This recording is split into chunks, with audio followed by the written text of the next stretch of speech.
And for the next session, I would like to bring Anshuman from Sharekhan.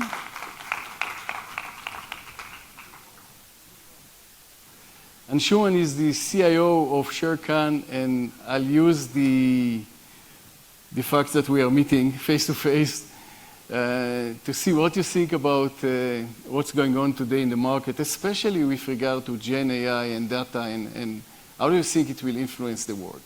I think, am I audible? So I think a lot of talk around Gen AI. I just wanted to also connect with what Redis is in terms of AI. Okay, one question, when we talk about AI, right, and the history of databases, if you think in a manner differently on only technology, what is the first database ever created?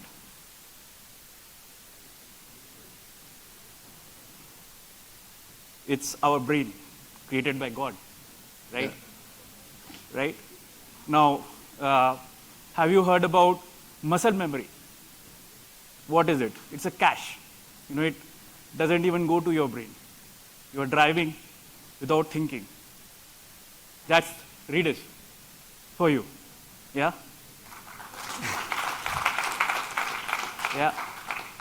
So with AI, what are we doing? We are mimicking actual intelligence and making it artificial. You know? So maybe it's a cycle. God was another AI who probably made us. Now we are making another AI. You know? How is it going to affect? So if you look at logic and LLMs, and we talk about left brain, right brain, right? Lot of accuracy and logic is based on left brain, so financial accuracy, etc. Whereas art comes from right brain, and you can see a lot of applications of LLMs around, art, etc. You are creating images, etc. I think when Redis not only cache along with vector databases, etc., is fulfilling a key aspect of creating this artificial intelligence, by being the brain in some manner, and of course adding processing, etc. You listed hallucination as one of the issues, right? But if we look at what makes human intelligence in some manner is the imperfections. Sometimes we dream, sometimes we have hallucinations, we come up with some ideas because of those hallucinations. You never know, maybe we are going to AGI because of the imperfections. Because we were, for last 50 odd years, looking at only logic and perfect solution, which never becomes, AGI. So a mix of perfection and imperfection will probably come to AGI. I don't know how it will come, but I think Redis definitely has a place for that to happen. That's what I think, because that's how human body is, that's how intelligence will evolve, and let's see. Thank you very much, Anshuman, and I'll let you explain your journey with Redis. Thank you very much. Bye-bye. Okay, a little bit about myself. It's written here, and you can obviously search me on LinkedIn for more of my profile. In terms of financial industry, especially capital markets, I've started my career in Citi, and within Citi for 9 years, I've been in various aspects of capital markets, starting with HNI wealth, and then institutional investment banking, moving on to their Pune center, managing global development teams around global market access, then which connected to 140 venues, and then globally leading a product around pre-trade risk checks, etc. And then moved on to Indian company Edelweiss as the CTO for the global markets, which is prop trading, primarily HFT company. And finally, a couple of years back, actually 2 years back almost, I joined Sharekhan, and I'll take you through. I'm assuming a lot of you know what Sharekhan is, but I will still take you through the what Sharekhan is. I joined as the CIO of Sharekhan.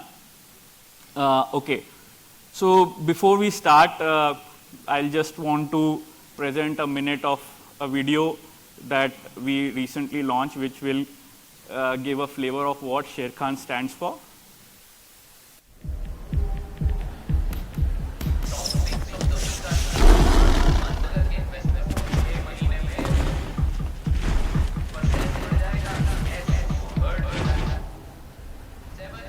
Stock market, huh?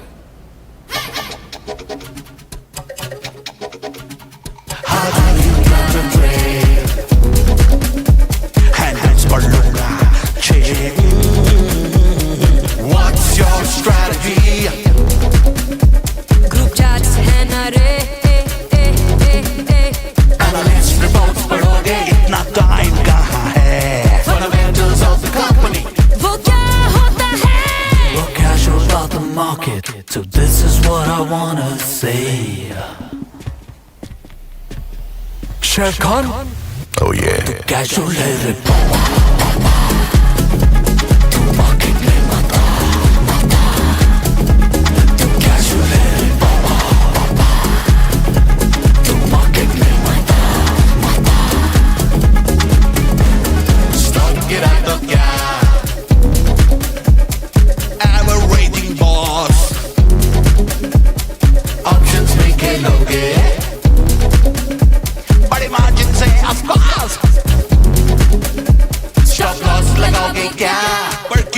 I rarely lose. Margins में risk का क्या? मैं डरता नहीं हूँ तू casual है रे बाबा तू market में मत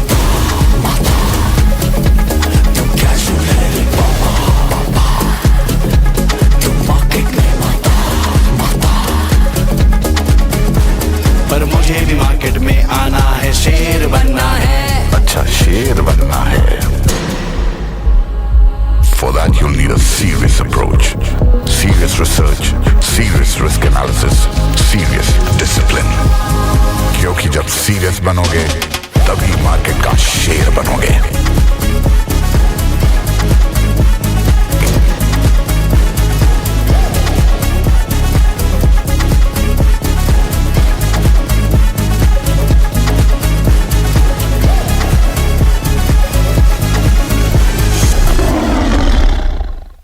Investment in securities market are subject to market risks. Read all the related documents carefully before investing. Okay, so that was what Sharekhan is all about, but a little bit about Sharekhan. We've been here since 2000, year 2000. Prior to that, Sharekhan was called SSKI. SSKI was actually, I think since 1970s maybe, was India's first homegrown investment bank, but the grandson of the person who had created SSKI thought Sharekhan could be the first fintech of India, and it's one of the so-called fintech term didn't exist, but we pioneered online trading in year 2000, and as you can see, we currently process on daily basis about 1 million trades a day. And we have 2.9 million customers, and I think about 0.7 million customers are live on a daily basis. Yeah, we have spread across more than 1,000 cities. We have 8 million app downloads, 600 plus relationship managers, 130 branches, and 4,000 plus franchisees.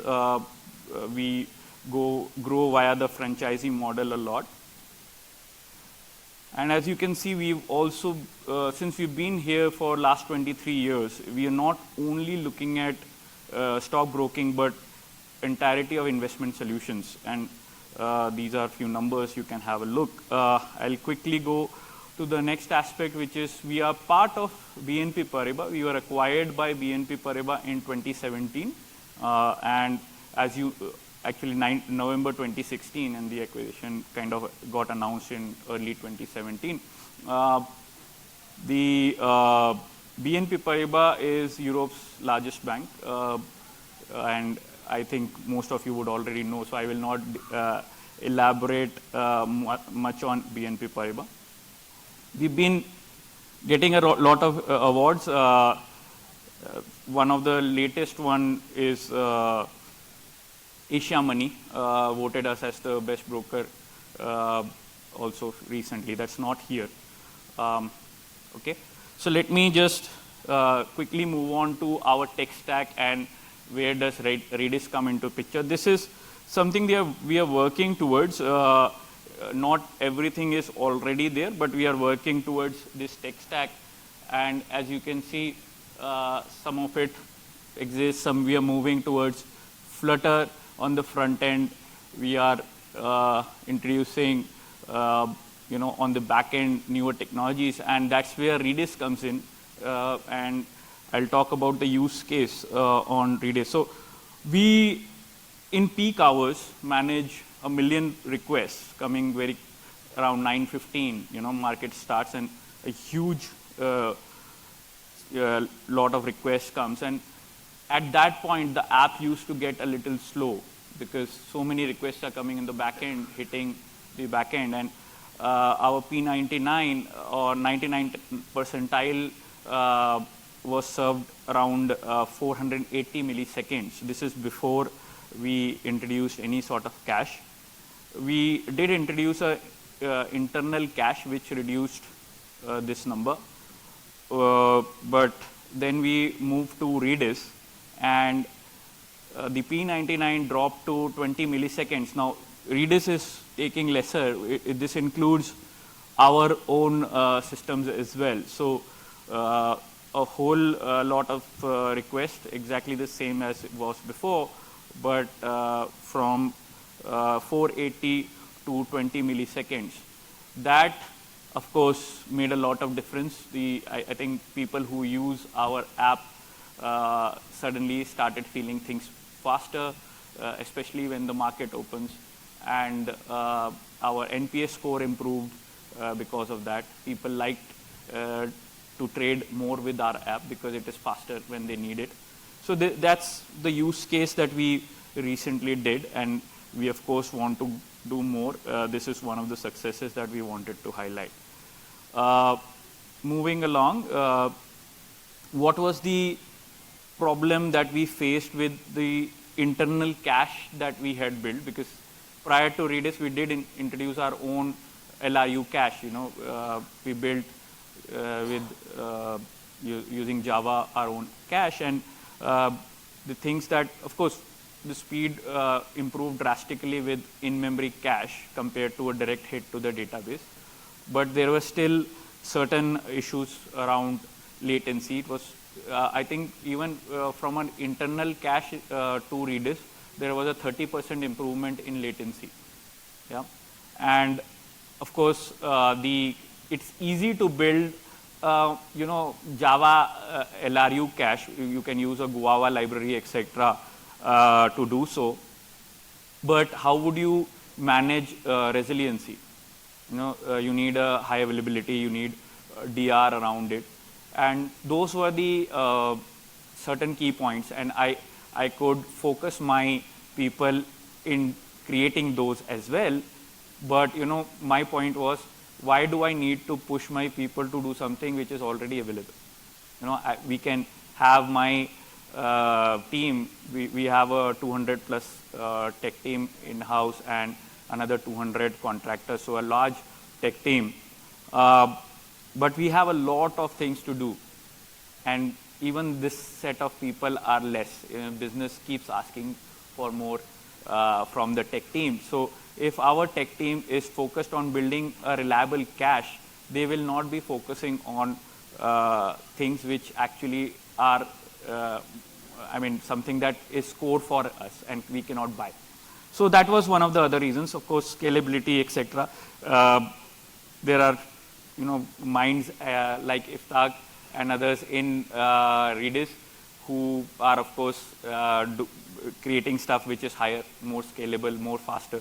So getting that kind of talent also would have been not so easy. So that's when we decided to choose Redis Enterprise. All of these things, of course, data structures, modules, etc. are there. Over the open source more than towards enterprise and buying, because that way we were able to get a lot of support from Redis team, and they helped us get quickly on the learning curve. The way I see it is that if we go only via open source, maybe we will need a couple of more engineers on our payroll, and that nowadays, everybody is costing quite high, and people in Bangalore know that, right? So yeah, so it's a matter of, okay, do I hire 2 more people, or can I just buy the license? That's how, yeah, sorry.